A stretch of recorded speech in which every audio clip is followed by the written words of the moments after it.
dagaalada Itoobiya ka socda ayaa haatan waxaa la sheegayaa dagaalku in uu sii xoogaysanayo oo markaa magaalooyin badan kooxdii TPLF laga qabsanayo. Waxaa haatan la xaqiijiyay magaalada taariikhiga ah ee Aksum haatan in ay la wareegeen ciidamada huwanta ah ciidamada Itoobiya iyo markaas ciidamada Eritrea oo la sheegay inay la socdaan. Waxaana la sheegayaa xooga huwanta ah inay qabsadeen magaalada Aksum. Aksum waa magaalo taariikhiya 3,000 oo sano taariikh lagu qiyaasay aasaartii qadiimiga ahayd baa taala boqortooyooyinkii hore ee markaasi Tigreegu lahaayeen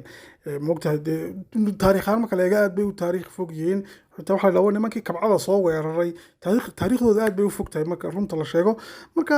goobtan waxay ahayd marka Aksum goob ay boqortooyooyinkii hore ee Tigreeg ay moogtahay iyo Itoobiya ay ka talin jireen waxa halkan mucjiso noqotay waxyaabaha aad kala yaabka oo la dagaalka Itoobiya la yaabayay baa dagaalka mu dhicin xabad aasaartii qadiimiga ahayd lama duduminin aayaru bal la kala wareegaya magaalooyinka haddana dagaalkan waa ka ugu xun ee caalamka ka dhacaya birta la iska aslay ilaa maxaabiisteeda birta la marinaya sidee la isku galayo cid isku dilaysa ma jirto laakiin haddana waxa mucjisaa magaalooyinkooda iyo dhismayaashoodii iyo moogtay wixii aasaar qadiimi ay lahaayeen ma burburinayaan xabad qori ee dhisma ay dumisay ku arki maysid inta dagaalka Itoobiya socday bal wali waliba xukuumadda xitaa markay gashay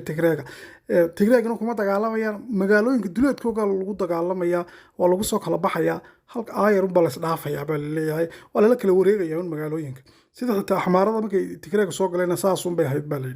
marka waxa la yaabay yahay dagaalka cadawtinimada adduunka ayaa ka dhacaysa xitaa waxa la sheegayaa in habla yar la kufsanayo oo moogtay aan qaangaar ba noqon islaam la kufsanayo wax walba waa la isku geysanaya yaani xitaa ma garatay birta la iska aslaya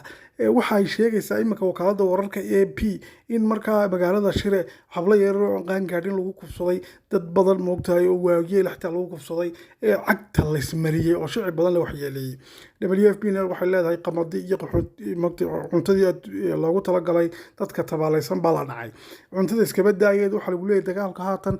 wuxuu yahay dagaalkii ugu xumaa abid ee caalamka ka dhacay ka mid yahay haddana magaalo kaliya la iskama burburinayo magaalo kaliya laguma dagaalamayo aasaarta qariimiga iyo moogta dhismayaasha wax walba qiimo ugu fadhiyaan waana la iska waracaya marka wuxuu noqday dagaalkani mucjisadii adduunka ayaa la oranayaa dhinacna waa la isdhawraya dhinacna birta la iska aslaya waa dagaal moogtay nooc laguma arag caalamka ta kale waxa moogtay aad dadku la yaabeen waliba Soomaalida waxa u dhaqana haday islaayaan hadaba laba beelood oo walaala haday islaayaan magaalooyinkooda digaha ka dhigaan cagta marinayaan dhismaha burburiya wadooyinka burburiya xitaa wax ay dawladdu lahayd bala dhacaya moogtay marka waxa kuwii dagaalamay iyo kuwii la dagaalamay kala garan maysid waxa la wixii anti guud la dhacaya la burburinaya markaas aad soo roonsan meesha ma cadow balaaye kala la dagaalamay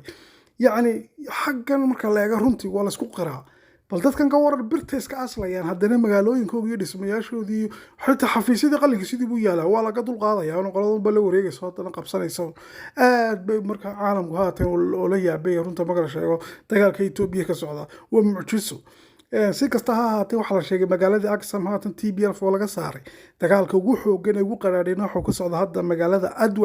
Adwa ayaa magaalo istaraatiijiya oo moogtahay waliba muhiimad weyn leh magaalada Adwa hadii la qabsado way u dhamaatay TPLF oo dhan ilaa maqala la qabsanaya waliba moogtahay xog kale muhiimana waa lidii hayaa weyno barnaamijyada dambe barnaamijka intaas ku dhageeyay kulanteena dambe nabadgelyo